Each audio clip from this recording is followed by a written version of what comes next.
Le moment Obama.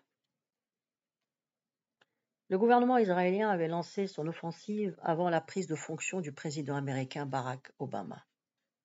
Chacun savait que le nouveau locataire de la Maison-Blanche ne suivrait pas la voie folle de son prédécesseur, celle de la guerre au monde musulman. Très vite, il allait s'inscrire en rupture avec le simplisme de son prédécesseur et affirmer sa conviction que le conflit israélo-palestinien était la mère de tous les conflits de la région. Une vision opposée à celle de tous les dirigeants israéliens, de gauche, du centre ou de droite. Incontestablement, le discours d'Obama, prononcé le 4 juin 2009 au Caire, a représenté un moment important de la définition d'une nouvelle approche des États-Unis. Il a appelé au dialogue avec l'islam politique, traçant une ligne de démarcation radicale entre Al-Qaïda et les autres organisations islamistes. Il n'a pas prononcé le mot de terrorisme et il a proclamé que le Hamas avait un rôle à jouer dans l'avenir de la Palestine. Le président Obama a nommé l'ancien sénateur George Mitchell, négociateur des accords de paix en Irlande du Nord, comme représentant pour les négociations de paix israélo-palestiniennes. Envoyé en 2002 par le président George W. Bush pour étudier la situation née de l'éclatement de la seconde intifada, il avait rédigé un rapport très critique de la politique de colonisation. Il sera extrêmement difficile de venir à bout de la violence israélo-palestinienne si le gouvernement israélien ne procède pas au gel de toutes les nouvelles implantations.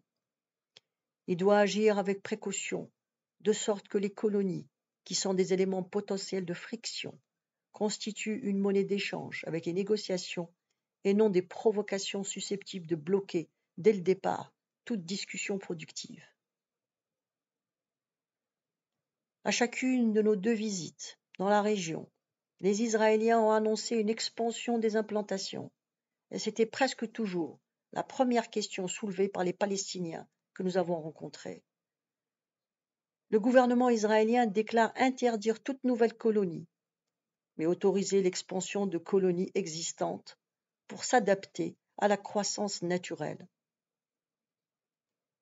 Les Palestiniens soutiennent qu'il n'y a aucune différence entre des implantations nouvelles et des implantations étendues, et que, à l'exception d'un bref moment de gel sous le gouvernement du Premier ministre Yitzhak Rabin, l'effort israélien agressif pour accroître le nombre et la taille des colonies n'a jamais cessé.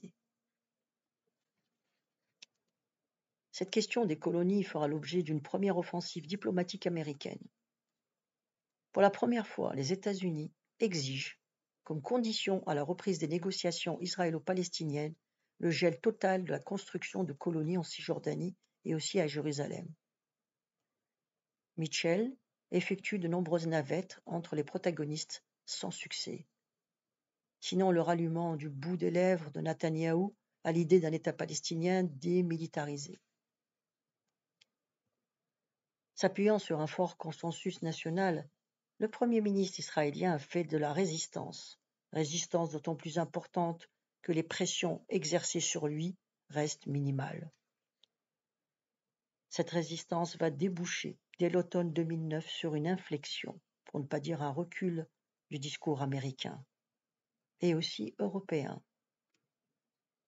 Désormais les États-Unis, estimant que les engagements israéliens sur une politique de colonisation modérée appellent à la reprise des négociations directes entre Israéliens et Palestiniens, appel rejeté par l'autorité palestinienne. L'impasse est d'autant plus profonde que Washington se refuse à toute pression réelle sur Israël. Une occasion a été manquée par la publication du rapport Goldstone sur les crimes commis durant la guerre de Gaza. Pourtant, le président Obama dispose de moyens efficaces pour contraindre Israël à se plier à la légalité internationale.